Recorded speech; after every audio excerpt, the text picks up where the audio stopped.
everybody, and welcome to another VHS Roulette. This was a rough one. Our movie today is a little film called Handgun. Handgun. Yeah, I feel like they didn't have a title for this movie, and it was getting down to the wire, and they couldn't come up with anything. So they were like, God, hey, they use guns in this movie. It could be handgun. But there are guns in this movie. Don't get me wrong. There's tons of guns. There's tons of gunplay and gunfights and a lot of that shit.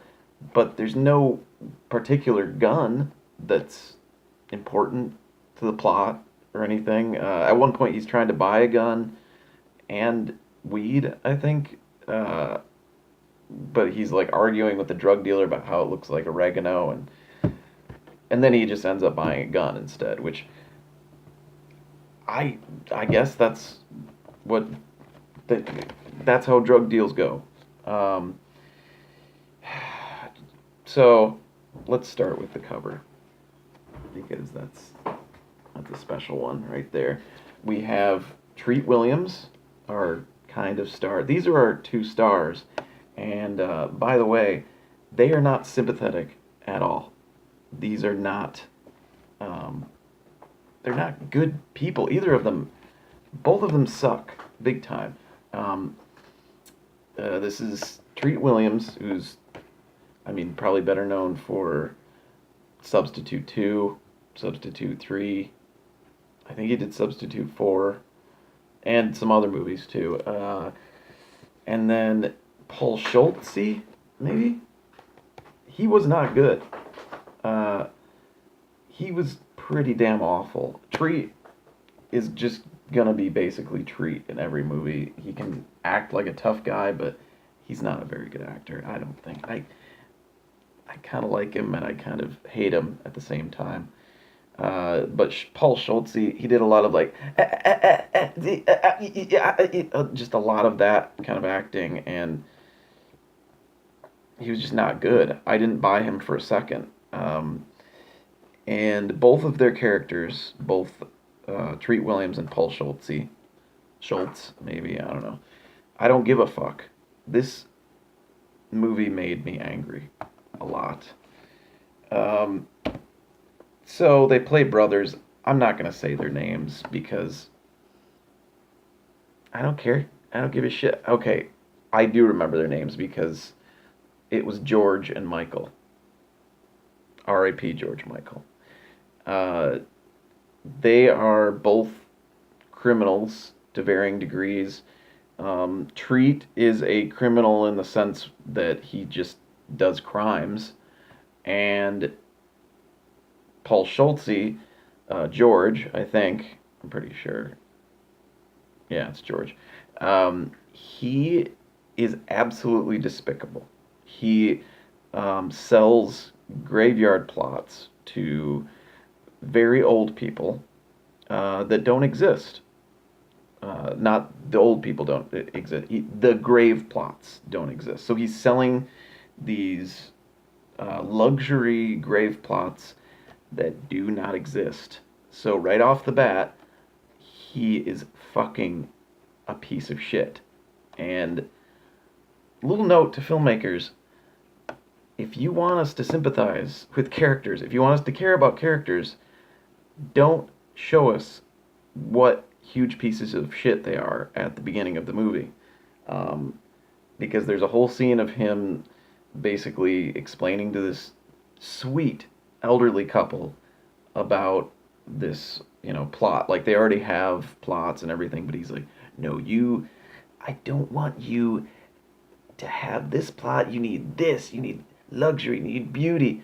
And his acting is terrible, so that's already annoying, but just him being a piece of shit to these two very sweet older people, it makes you absolutely despise him.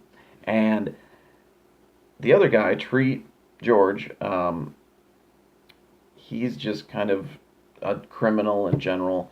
The movie starts off with like a raid of some house, and he's having sex with some woman, and they find a gun under his pillow, and he's just like, "It's not mine. It's not mine. It's not mine. That's not my gun." And then that scene lasts way too damn long. Like 5 to 10 minutes of him just saying, "It's not mine. Yeah, it's not mine." Basically, let's just get to the plot because this is not a movie I want to dwell on very long. Okay, so their father, who's Seymour Cassell, sorry, he's a very good actor, and he's the one character that you actually like in this movie, but he is also a garbage human being. The movie actually starts off with this heist, a shootout, which looks very good. It's shot very well. Seymour Cassell and two other guys rob what looks like an abandoned building, but I guess it's a bank. It's never really explained. They get out with a satchel full of money. Both of his partners are killed, which Luis Guzman is there right in the beginning. We never see him again. I think he gets shot in the gut, but he doesn't look too bad. But he leaves him there anyway. He runs off with the money. And speaking of good actors, there are a ton of great actors in this. I've never seen The Sopranos, and I know I have a lot of friends, a lot of smart friends that have told me that it's very good. I've just never gotten into it, and one of these days I will. But there are a ton of Sopranos actors in here because you just know a Soprano actor, even if you've never seen the show. You're like, that guy was in Sopranos. I know it. But they're in it. Basically, every Soprano actor ever, except for James Gandolfini, is in this film, and they play the mob. So, Seymour Cassell gets away with the money. He is these two idiots' father, and then he goes and kind of hides himself away in this shitty hotel room. And then suddenly, everybody wants to know, absolutely everybody in this fucking town wants to know where these two guys' dad is. And what sucks is everybody in this town is a criminal or has some sort of criminal involvement. There are no good people in this movie. There are good actors, no good people. Just shitty people all around.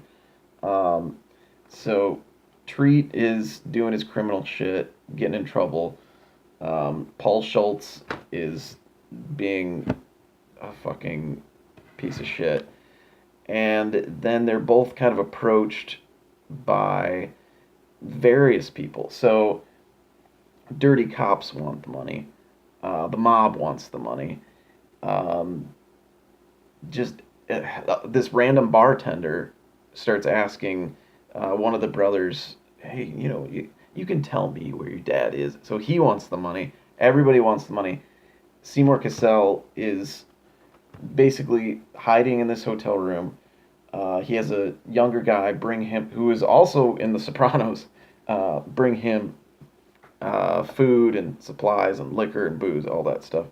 And at one point, this guy brings him a girl. And I say a girl because Seymour Cassell, he's a handsome dude. I'm not going to say he's not, but he is a lot older than this woman that is brought over. And at first I'm like, is this his daughter? Is this just, he wanted his daughter to visit? But no, they start fucking like right away. And I'm like, gross. This is so fucking gross. But, she's obviously like in her 20s or something, but he's not even on the box, so I can't show you what he looks like. He's a lot older. Let's just say that. Anyway, so the rest of the movie, I'm not going to get too into it. Basically, these guys just get the shit kicked out of them, trying to find out where their dad is. Eventually, somebody finds out where their dad is. They bust into his hotel room.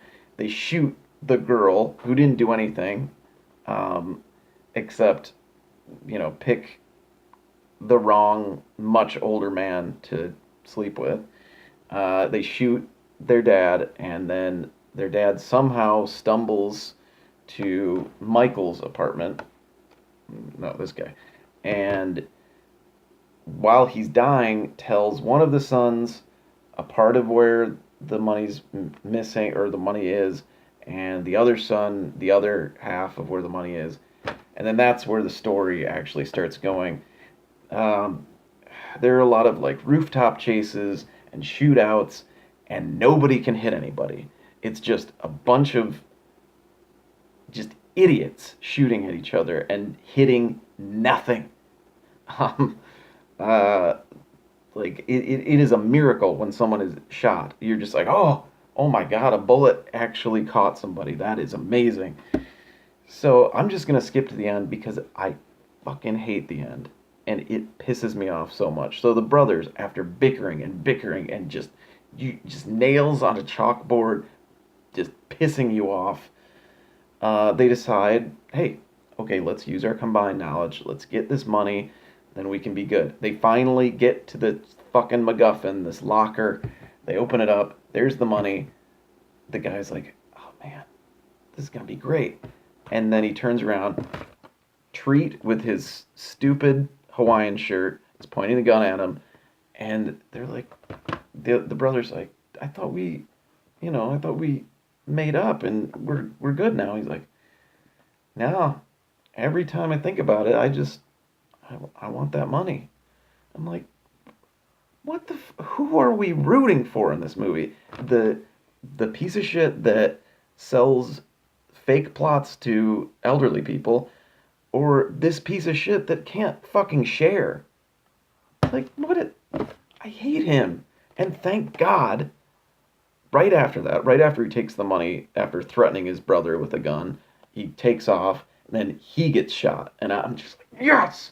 Yeah, you die, you piece of shit. Okay. I straight up hated this movie. Don't go watch it, which will be very easy because it's hard to find. For some reason, I picked it up. Um, let's talk about, let's hit some notes here. The cover. Does it correlate with the movie? That's going to be a thing that I'm going to start hitting on from now on. So, does this correlate with the movie? Yes! This is like, there's a scene of these two guys running together. There is a scene of this incredible bridge. The opening shot is beautiful because of this bridge. He's running away with the money. This is a very good representation of the movie, which I should have looked at and been like, oh, this is gonna suck. But for some reason I didn't. What's another thing? Okay, so a true test to me is, does a movie keep your attention throughout the whole film? At certain points, yes, this movie kept my attention, but it's only an hour and a half long. I found myself wandering off, like kind of watching it from another room. I did the dishes that had been sitting there for a couple days. I cleaned up a little bit. I went back, and it was just Treat Williams just talking and trying to be a badass again, and it was fucking boring. I'm gonna do one more thing. This is my favorite IMDb review of this. I love reading IMDb reviews, but this is just my favorite. There weren't a lot of reviews, so you're not missing a lot. But this is Tom Wilson. He gave it 4 stars. He says the title of this review is "It's Actually a Comedy," which I didn't know that. I expected a good guy versus mafia types, and kinda got it. After 5 minutes, I thought the dialogue was stupid and the characters unbelievable. Yep. After another 5 minutes, I realized that it actually was a comedy. Very subtle and understated. I would have given it a higher grade if I had known that sooner. Whose fault was that? They have to take some of the blame. So, yeah, I agree with him 100%. I don't agree that it's a comedy because I guess, were some funny parts. Nah, I don't think so. But finally, I have an announcement that this coming October, I am going to attempt to do a review of a different horror movie every single day of October. 31 days of horror right here at BM Movie Euphoria. Stay tuned. I'm going to attempt it. I'm going to do it. There's, this is me saying that right now, so you hold me to it. And if anybody wants this piece of shit, I'm going to throw it in the garbage tomorrow. So just leave a comment if you want.